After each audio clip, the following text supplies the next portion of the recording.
Ciao a tutti, amici del Sagittario, benvenuti e bentornati.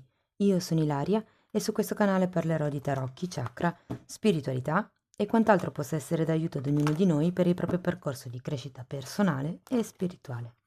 Bene.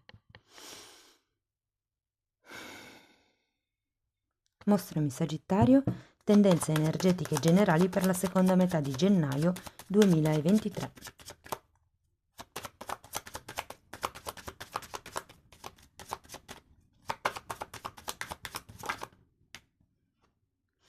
Abbiamo la carta della temperanza, amici del Sagittario. È un periodo probabilmente improntato su quello che sarà il riequilibrio di certe energie che porteranno ad una guarigione e perché no, potrebbe anche essere diciamo, la fase di riabilitazione di una malattia fisica. Non mi veniva riabilitazione. Va bene. Allora, andiamo a vedere con i tarocchi di che cosa si tratta nello specifico. Io intanto, come sempre, vi ricordo che le letture sono fatte per un collettivo, quindi è facile che non risuoni tutto.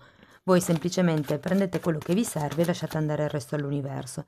Se non dovesse risuonare nulla o se voleste completare il vostro messaggio, potete sempre ascoltare Ascendente, Segno Lunare o Venere.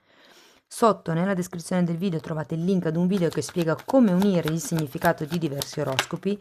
Sempre nella descrizione trovate la mia mail, nel caso vogliate contattarmi, e trovate anche altri link a video che potrebbero interessarvi, insomma, o essere utili. Allora, cominciamo con un 4 di bastoni al contrario, un 9 di spade al contrario, la carta della morte, abbiamo un 2 di bastoni, un 5 di spade, il 6 di coppe e un cavaliere, scusate, un fante di coppe al contrario. Ok. Allora, il 4 di bastoni, al contrario, ragazzi, indica una situazione di non equilibrio fondamentalmente e giustamente avendo anche la carta della temperanza è su questa faccenda, su questa cosa, insomma, che verte un po' tutta la lettura. Il 9 di spade al contrario mi dà quest'idea, che ci sia qualche tipo di preoccupazione inerente un eventuale cambio che vorreste fare o un'eventuale rottura anche, mi verrebbe da dire, che state pensando di fare, perché normalmente il 4 di bastoni è una carta che parla di contratti e di unioni in armonia. Essendo al contrario e avendo anche questo 9 di spade, la carta della morte, ho come la sensazione che qualcuno senta la necessità di doversi lasciare o una relazione o un contratto o anche una casa magari per qualcuno potrebbe essere alle spalle. C'è qualche questione legata, ripeto, o a un contratto potrebbe essere, quindi di una casa o di lavoro, oppure a quello che è una relazione che in qualche modo è appesantito o comunque vi appesantisce.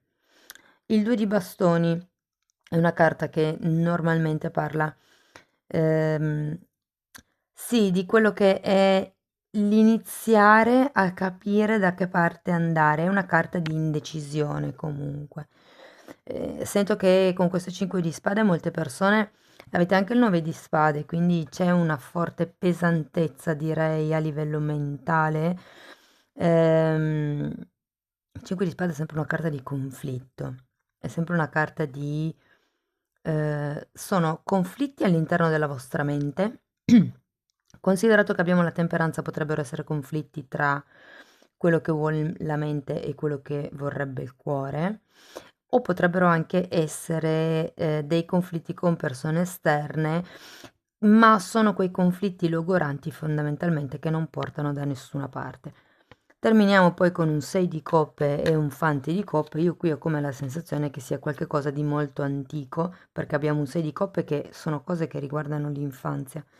E anche avendo il fante di coppe potrebbe essere una questione vecchia che comunque non arriva ad un equilibrio, non arriva a un compimento. Il fatto che il fante di coppe sia il contrario è un po' un consiglio di non fare mosse fondamentalmente, di non muovervi. È come se doveste ancora decifrare meglio questo periodo prima di capire. È per quello che c'è il 2 di bastoni in centro lettura, una carta di indecisione, come vi dicevo. Ok, andiamo a vedere carta per carta di che cosa si tratta e vi comunico intanto che c'è una promozione attiva fino a fine gennaio del 2023. Se volete sapere qual è la promozione, lo potete sapere ascoltando l'oroscopo dell'inverno. Andiamo a vedere il 4 di bastoni al contrario. Abbiamo un 7 di pentacoli, abbiamo un 3 di coppe e un 8 di spade.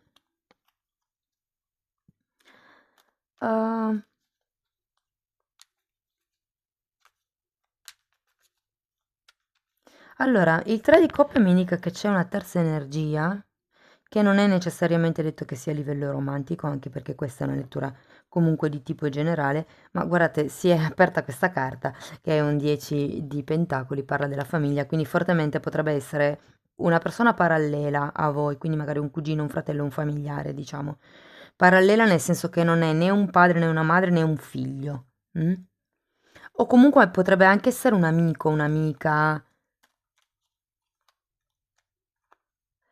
E guardate, adesso andiamo a vedere poi le altre carte, però o questa persona di fianco a voi vi sta un po' inondando, vi sta un po', ehm, diciamo, aiutando a vedere le cose più negative di quelle che sono. Non perché magari lo faccia volontariamente, ma perché semplicemente, ma può essere che sia una persona che vive in quello stato e quindi è naturale per lei proiettare questo stato, però ho come la sensazione che sia una persona di fianco a voi che non crei armonia. Andiamo a vedere il 9 di spade. Abbiamo un 6 di pentacoli e l'imperatrice al contrario. Sì, guardate, è uscita l'imperatrice, quindi potrebbe fare riferimento alla madre, o vi dirò al vostro modo di amarvi, al vostro modo di essere madri di voi stessi, di dare tanto all'esterno quanto date anche all'interno a voi stesso, a voi stessi. Andiamo a vedere la morte. 8 di bastoni e amanti al contrario. Sì, ragazzi, è una questione di amor proprio, di imparare ad amarsi, di imparare a comunicare quali sono i vostri bisogni i vostri bisogni per sentirvi amati. Perché comunque c'è l'otto di bastoni, è una carta che sì, parla di novità, quindi potrebbe esserci qualche tipo di cambio, ma è anche una carta che parla proprio di comunicazione, di quinto chakra, di internet, di social, di modo di esprimere se stessi. E qui avendo la carta degli amati al contrario è come se doveste troncare, perché la carta della morte taglia, tutto quello che è il modo di comunicare voi stessi. È come se doveste prendere potere personale. Come avere l'imperatrice al contrario certe volte mi dice un po' che c'è il divino femminile che è in ombra. Avete bisogno di risvegliare un po' il divino femminile. Andiamo avanti, vediamo il 2 di bastoni. 3 di pentacoli al contrario, la regina di spade e la carta della forza. Sì, è come se ci fosse, ripeto, anche qui vedo progetti, collaborazioni, questioni che devono essere controllate maggiormente. Ehm, io credo che qui vi manchi un po' la forza di tagliare determinate cose, perché anche la regina di spade è un'energia che taglia. Probabilmente non sapete bene che cosa tagliare, però c'è qualche cosa di questa collaborazione che dovete prendere il coraggio di affrontare, di discutere. Andiamo a vedere, infatti qui vediamo le discussioni, vediamo il 5 di spade. Abbiamo il matto al contrario, cavaliere di bastoni, qui se ne è girata un'altra. Cavaliere di bastoni al contrario, cavaliere di pentacoli e 2 di bastoni che avevamo già qui. Guardate, ho l'impressione che le carte vi vogliano dire di non fidarvi di chi non si muove, delle persone che non fanno movimenti. Cioè, attenzione a quello che vi raccontano, perché poi anche qui si parte da una situazione di attesa e quando c'è un cavallo al contrario è qualcuno che non si muove. Quindi parlare va bene, nel senso discutere, confrontarsi, però poi alla fine bisogna iniziare a fare qualche cosa di concreto, anche un passo alla volta, però bisogna iniziare a muoversi. Siate prudenti. Andiamo a vedere il 6 di coppe. Abbiamo un re di spade, qui c'era la regina di spade e una regina di coppe.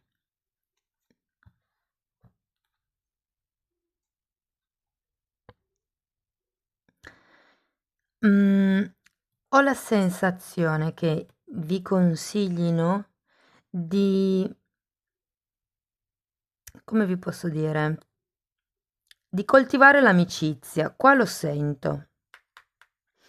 Però qui il punto è che sento che le due persone, le due figure, una è di spade e l'altra è di coppe, quindi una ha un forte divino maschile e l'altra ha un forte divino femminile. Potrebbero essere le controparti di una relazione, potrebbero essere, come vi dicevo, una collaborazione anche lavorativa. Ed è qualche cosa, ragazzi, datemi ancora qualche carta per il 6 di coppe. È qualche cosa che fa riferimento o al modo di esservi vissuti, diciamo, fin dall'antichità, fin dall'infanzia, piuttosto che nel lungo periodo. 10 di pentacoli al contrario.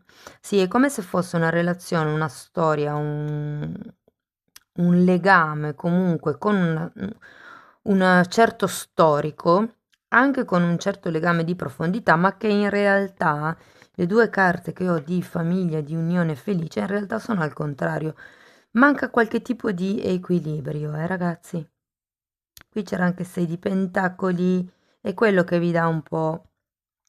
E per molte persone può essere un equilibrio finanziario, un equilibrio residenziale, quindi dove vivere, o un equilibrio pratico, chi fa cosa o come gestiamo il tempo. Andiamo a vedere questo fante di coppe al contrario. Un eremita al contrario, la ruota della fortuna è un re di denari. Allora, qui ho come la sensazione che questo, allora, può essere che questo fante di coppe sia una persona nuova che incontrerete. Potrebbe fare riferimento a dei figli per qualcuno o a un figlio, però ho come la sensazione che ci sia una sorta di avvicinamento da parte di qualcuno per una questione di destino, perché avere l'eremita al contrario è un po' come se vi dicessero non sarete più soli. E qui vedo la figura che entra. Vedo questo re di pentacoli, che potrebbe essere una persona appunto che vi viene in aiuto a livello pratico, a livello materiale, dove voi state trovando difficoltà proprio per i discorsi che dicevo prima, quindi potrebbe essere il tempo, potrebbe essere una questione residenziale. C'è la ruota della fortuna, c'è un cambio positivo, è un cambio per destino e ripeto, non sarete più soli. Come vi dicevo, non dovete neanche fare grossi movimenti, voi occupatevi di voi stessi, di alzare le vibrazioni, di andare verso la guarigione, di tagliare tutte quelle cose che non vi servono più, anche le discussioni. Andate avanti fiduciosi per quello che è il vostro sentire, non vi fate sempre troppo condizionare da quello che pensano le altre persone, perché poi la tendenza è quello, se vi circondate di persone negative, anche voi poi alla fine finite col vedere le cose in modo negativo. Però qui vedo un aiuto, e vi dirò che ha a che fare con qualche cosa che riguarda o un sogno o il passato, come vi dicevo. Fortemente per qualcuno si tratta di risanare un'amicizia. Bene, andiamo a vedere con Osho. Sentite, ho visto un gatto. Può essere che per qualcuno eh, era un gatto nero con tipo solo la punta della coda un po' grigia. Quindi non so, la mia gatta non è di questo colore, quindi non è la mia gatta. Per cui non lo so, magari qualcuno stava saltando questo gatto, magari qualcuno risuona. Allora, giochi politici e schizofrenia. Oh, wow! Sì, ve li metto, guardate, sotto questo 8 di spade. Giochi politici fa riferimento alle cose che si dicono per convenienza, alle cose che si dicono un po' per controllare l'operato degli altri, per far sì che gli altri facciano quello di cui noi abbiamo bisogno. E la schizofrenia è un 2 di spade, ragazzi. In questo senso è legato a una forte, come vi posso dire, discrepanza tra quello che è il cuore e quello che è la mente, tra quello che si pensa da un lato e quello che si pensa dall'altro lato, quello che si pensa con la propria testa e quello che invece viene detto magari da parte degli altri. Quindi fate attenzione, quello che mi viene da dire, alle amicizie che frequentate, alla gente di cui vi circondate, prima di dare per scontato che quello che è il loro consiglio sia giusto in assoluto, tenete sempre presente chi ve lo dice e perché vi dovrebbe dire una cosa di questo genere, se è per il più alto bene vostro oppure se è per una sua convenienza personale. Voglio ancora darvi un'ultima carta, giusto uno spunto di riflessione. Ok. Perché mi è difficile smettere di tenere le cose sotto controllo, ragazzi? Regina di spade, re di spade. Già. Sì, interessante. Fatemi sapere nei commenti se vi risuona. Se la lettura vi è stata utile potete mettere un like, potete iscrivervi, potete condividere. Ogni tipo di supporto per me è molto importante e di fatto voglio anche ringraziare tutte le persone che mi mettono like, che scrivono i commenti, che condividono, quindi grazie davvero di cuore. Io vi auguro una fine di gennaio splendida, vi mando un grosso abbraccio e ci vediamo nei prossimi video. Ciao ciao!